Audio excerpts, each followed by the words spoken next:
Good afternoon. Thanks for tuning in to NBC News Daily. I'm Mackenzie Jonigan with your Midday Ark-La-Miss update.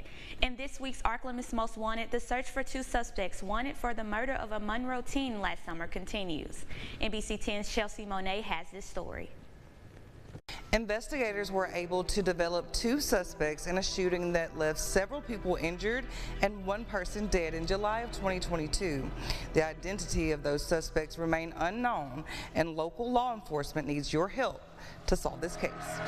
You're looking at a still image taken from surveillance footage attached to the Oak Manor apartments the night of the murder. On July 30th, 2022, just after 1 a.m., officers responded to the shooting. They then learned two suspects approached a group of individuals standing outside of the apartments and fired several rounds, striking 4 people. 2 of those victims located at the scene and 2 others at a nearby hospital. 3 of those victims surviving the gruesome attack, but 18-year-old Justavian Moore died due to his injuries. Take a good look at your screen. Do you recognize either of the suspects? Anyone with information is asked to call Crime Stoppers at the number on your screen. Remember, tips to Crime Stoppers can be anonymous, and if your tip leads to an arrest, you could be awarded up to $2,000. For Ark-La-Miss Most Wanted, I'm Chelsea Monet.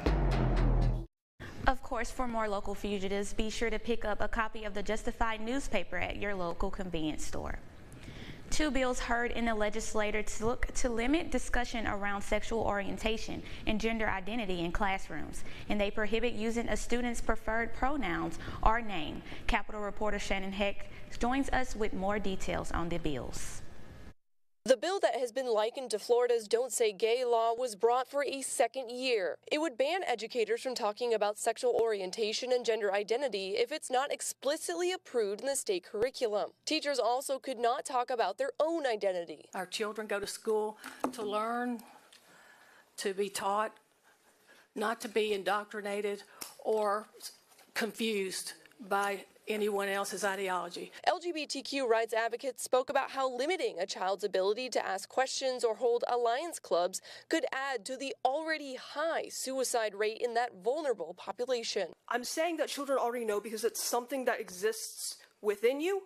It's not something, as we've heard it referred to so far, as being infiltrating school systems, infiltrating children's minds. Some educators spoke against the bill, saying it is too broad, and teachers are worried about what they can and can't talk about in the classroom. Think about what it does to teachers, the fear and the uncertainty that it interjects into their classrooms.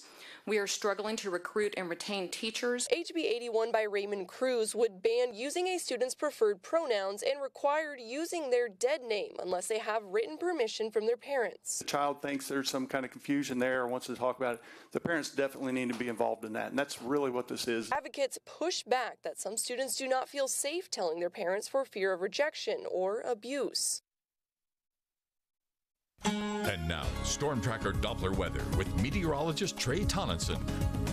Showers and storms have begun progressing throughout the area since the morning began, but as we progress into the late afternoon, we will see things progress into a more lighter state as far as those showers in both intensity and speed.